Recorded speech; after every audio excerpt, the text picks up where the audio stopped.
नमस्कार। आज तारीख है 3 नवंबर 2025।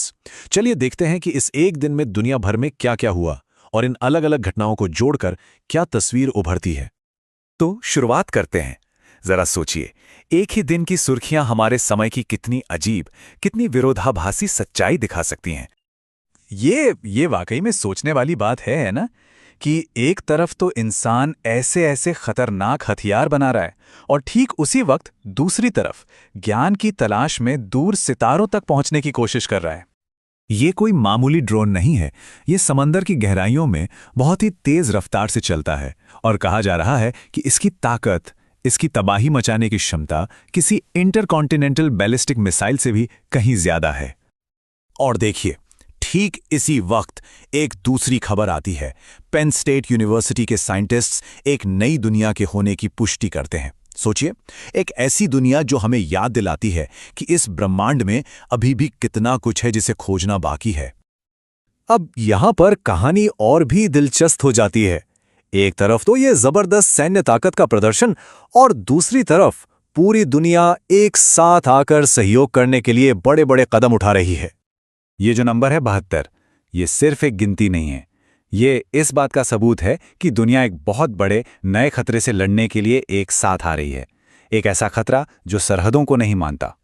पूरे 72 देश, इन सब ने मिलकर संयुक्त राष्ट्र के एक समझौते पर दस्तखत किए हैं साइबर क्राइम से लड़ने के लिए। मतलब अब एक ऐसा साझा कानूनी ढांचा होगा जिससे इस मुश्किल से निपटा जा सकेगा। एक ऐसी मुश्किल जो हम सबको कहीं ना कहीं छूती है। तो ये तो हुई दुनिया के बड़े बड़े फैसलों की बात। अब जरा देखते हैं कि वो कौन सी नई टेक्नोलॉजी और सांस्कृतिक बदलाव हैं जो हमारी रोजमर्रा की जिंदगी पर असर डाल रहे हैं। जैसे भारत में तेलंगाना और कर्नाटक को ही ले लीजिए। वहां एक प्रोजेक्ट चल रहा है जो सैटेलाइट और एआई जैसी आधुनिक टेक्नोलॉजी का इस्तेमाल करके करीब 8000 छोटे किसानों की मदद कर रहा है। इससे न सिर्फ उनकी फसलें बेहतर हो रही हैं, बल्कि उनकी आमदनी भी बढ़ रही है। और हां, टेक्नोलॉजी तो बदल ही रही है, लेकिन साथ साथ हमारे बात करने का तरीका भी बदल रहा है। अब इस नंबर को देखिए, 67। भला इसका आने वाले जमाने की भाषा से क्या कनेक्शन हो सकता है? तो बात यह है कि ये सिर्फ एक नंबर नहीं, एक शब्द बन गया है।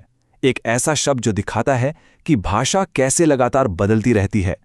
ये नई पीढ़ी जेन अल्फा की सोच को दिखाता है, उनके बात करने के अंदाज को दिखाता है।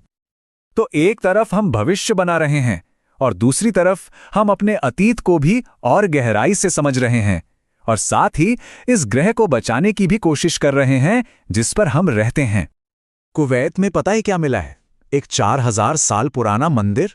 ये कांस्य युग की दिलमुन सभ्यता का है। इस एक खोज से हमें मेसोपोटामिया और सिंधु घाटी के बीच के उस पुराने व्यापारिक रास्ते और अपने साझा इतिहास के बारे में कितना कुछ नया पता चल रहा है।